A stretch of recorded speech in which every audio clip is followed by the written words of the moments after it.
El periodista Diego Quispe de La República dice que hoy el ministro de Justicia, Miguel Ildefonso, pasadas las 2:30 de la tarde, le solicitó al viceministro de Justicia, a su viceministro Juan Carrasco, evaluar y emitir un proyecto de ley de adelanto de elecciones generales. Algo que ha dicho además hoy el premier Torres, que era una de la carta, ¿no?, la carta ganadora, digamos, del discurso, la carta más fuerte del discurso, y que fue omitida. Decisión, además, del propio presidente. Fernando, tú estás con nosotros. Fernando, bienvenido. ¿Qué tal, Jaime? Buenas noches. Encantados de tenerte. ¿Y si la lanzaba, qué? Es decir, si lanzaba la carta del adelanto de elecciones, ¿qué hubiese pasado? Hagamos un ejercicio de especulación o de futurología. En realidad esa era la carta, ¿no? Esa Claro. era la sorpresa anunciada. Porque si nos quedamos con el discurso, no hay nada de especial, ¿no? Así es. Bueno, pero supongamos que lo hubiera lanzado. Es un proyecto de ley. Y era un proyecto de ley de modificación constitucional. Y yo creo que parecido al del año 2000. Sí. Hay que recordar que a la caída de Alberto Fujimori se adelantaban elecciones y entonces esto se hizo en 2 legislaturas, porque requiere pues 2 legislaturas para una modificación de la Constitución, y se hizo muy rápido. Pero esto se basó en que un acuerdo político. Un acuerdo político. Entonces, si es que se presentaba simplemente y decir, miren, queremos que adelante elecciones y nada más, yo creo que lo que hubiera ocurrido es que el Congreso lo hubiera rechazado. No lo hubiera puesto a discusión y lo hubiera rechazado. Hay que recordar que el expresidente Vizcarra también propuso, que no tuvo... Bueno, mira cómo terminó todo al final, ¿no? Así es. Pero yo creo que esta es una salida y una jugada política. El presidente sabe, en todo caso sus asesores deben saber, que él tiene un nivel de rechazo muy alto, pero también el Congreso. Y algo así como, si la vacancia procede, bueno, yo me voy, pero también se van todos, ¿no? Claro. Entonces, pero además colocaba el tema de las elecciones generales ya en el campo del Congreso. Y eso presionaba fuerte. Claro. Ahora, ¿cómo crees tú que queda el grupo congresal que animosamente impulsa la vacancia presidencial después de este mensaje? Es decir, ¿hay, digamos, retrocesos? ¿Crees que el grupo de congresistas que quería vacar o quiere vacar al presidente pierde fuerza con este mensaje o no? Yo creo que más con el mensaje, con este otro mensaje, porque es un mensaje interesante, ¿no? Si solamente fue el discurso, la verdad que, como hemos comentado, no dice mucho. Pero lo que le están diciendo es, lo hemos sacado a última hora para hacer un esfuerzo, ¿no? Un esfuerzo adicional para llegar a un acuerdo con el Congreso. Entonces el presidente entrega una rama de olivo y los otros deben recibir el mensaje de seguimos con la vacancia y van a presentar de todas maneras el proyecto de ley de adelanto de elecciones. Y esto se convierte en un tema de debate público. Claro. Porque el Congreso no debiera también discutir, ¿no? En todo caso, es jugadas en un tablero en donde no tiene mucho tampoco que jugar el presidente de la República, ¿no? Porque evidentemente llevarlo a un proceso de vacancia es un desgaste político. Así no se consigan los votos. Entonces, algo así como, la primera vez los votos no llegaron a debatir. La segunda vez no lo vacan, pero se debate. Pero ya estás avanzando, ¿no? Se embalsa la confrontación porque no hay ni renuncia, ni vacancia, ni elecciones. Pero nadie nos puede garantizar de que no va a haber escándalos, de que los malos funcionarios actúen como lo único que saben, etcétera. Y eso va erosionando al gobierno. Y ante cada escándalo, la gente mira al Congreso también. Bueno, ¿y tú qué vas a hacer? ¿Qué estás haciendo? Interesante lo que dices porque hay una idea silenciosa y creciente que se va instalando, aunque renga en la sociedad, de que se vayan todos. Este anuncio no anunciado o esta carta que el gobierno y el presidente decidió guardarse, pero que, como bien señalas, ya instaló en el debate público, podría fortalecer ese enunciado del que se vayan todos.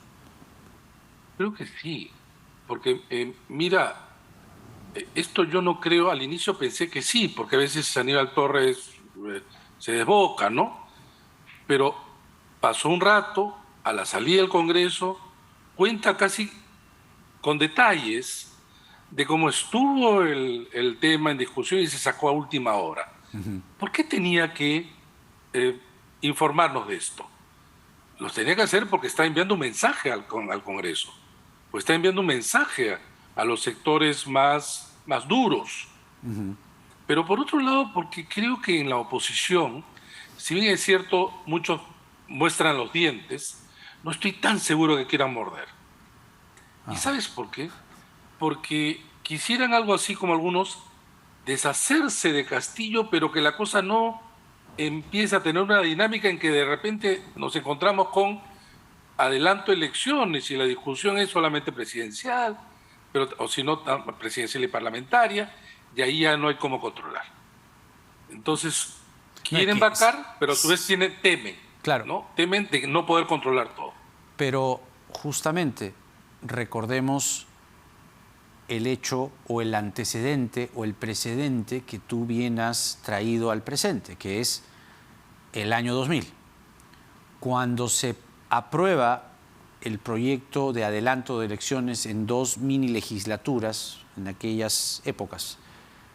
¿El adelanto de elecciones fue solo presidencial o fue general? No, fue general, ya, pues. Presidencial y parlamentaria. Entonces tendría que ser así.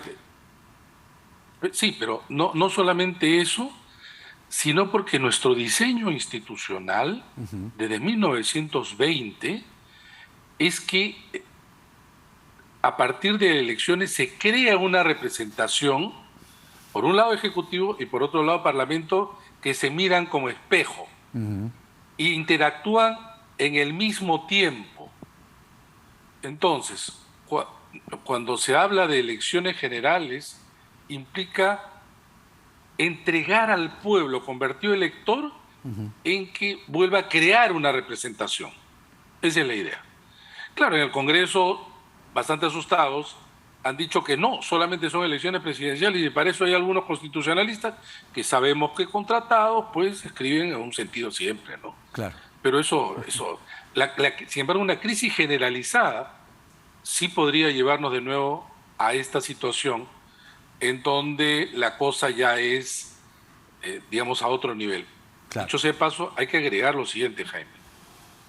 Pese a que esta es una salida que a mucha gente le puede entusiasmar, hay que recordar que nada nos dice que va a ser algo distinto a lo que ya tenemos.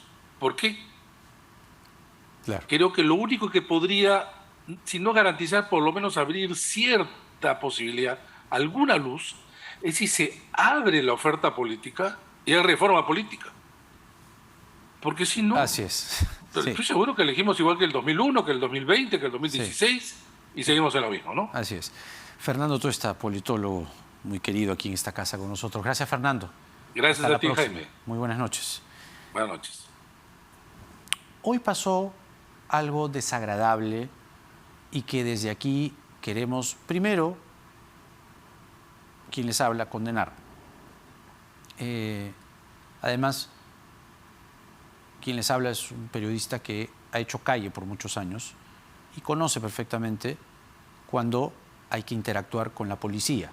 Se respetan los cordones, ¿no?, establecidos, pero no se llega a lo que se ha llegado hoy contra Diana Falcón.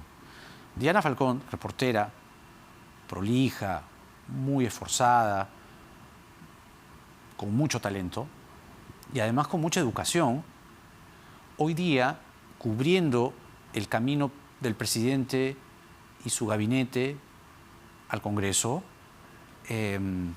recibió golpes de un policía. El policía, y les digo, por la experiencia, modestamente, que tengo, el policía no actúa por la libre. Alguien da órdenes, ¿ya? Entonces, o ablandas, ¿no? O te pones rígido. Además, los policías y los reporteros, quienes hemos hecho trabajo de reporteros, hablamos con el policía.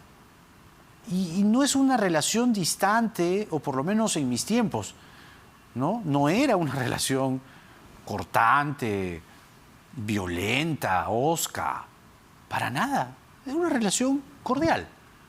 Usted, ¿no? Usted, policía, hace su trabajo y yo, periodista, hago el mío. Entonces, y aquí el comunicado de RPP, muy oportuno, por cierto, desde RPP Noticias lamentamos y condenamos que efectivos de la Policía Nacional del Perú hicieran hoy uso de la fuerza para impedir el trabajo periodístico de nuestra reportera Diana Falcón durante el traslado a pie del presidente Castillo desde Palacio hasta el Congreso. Diana presenta moretones en el cuerpo, producto de los golpes que recibió. ¡Qué lisura! Seguiremos alertas contra estos atentados reiterativos en contra de la libertad de expresión. Bien dice el comunicado también, no es la primera vez. No es la primera vez. Entonces, ¿qué cosa pasa con la prensa? ¿Ah? No podrá caer bien, podrá caer mal. Como Mabel Huertas decía a la mañana, no somos perita en dulce, pues. Claro que no. Pero de ahí a golpear a una reportera, dejarle moretones a una reportera, ¿quién está dándole esas órdenes a la policía? Porque les digo, los policías suelen ser amables con los reporteros, pero el policía sigue órdenes, pues es una línea muy vertical. Entonces, a ese policía lamentablemente hay que sancionarlo, o a su jefe, o a quien dio la orden. ¿Quién dio la orden? Ese es el tema. ¿Quién dio la orden? ¿Cómo se atreven a dar una orden de, ¿no?, agresividad con una reportera? No es así, no es así. Cifras de las vacunaciones a esta hora. Así estamos en la jornada de hoy, por lo menos les leo que con la primera dosis están ahora 38.181 peruanos más. Con la segunda, 52.162. Con la tercera, 71.733. Todo esto en un día. Va avanzando la cobertura de la tercera dosis en un 34.9%. Así estamos, así estamos. Cuídense mucho igualmente y a seguir como cada día peleando y batallando como debe ser. Peleando y esforzándose y batallando. Solamente diré al terminar que estamos muy acongojados, muy tristes por la muerte de Bernardo Rocarrey, un hombre de los medios de comunicación, de la cultura, de la gastronomía, un visionario desde hace muchos años. Su trabajo, su esfuerzo, su empeño, su carisma, su don de hombre dicharachero, amante de la buena comida, del buen vino, del buen pisco, lo recordaremos siempre. Y quienes lo vimos desde hace muchos años gestar grandes proyectos impresos, televisivos, lo admiramos desde hace mucho tiempo y lo admiraremos de por vida, aún después de muerto. Hasta siempre, querido Bernardo. Porque en el Perú de hoy nada está dicho. Buenas noches.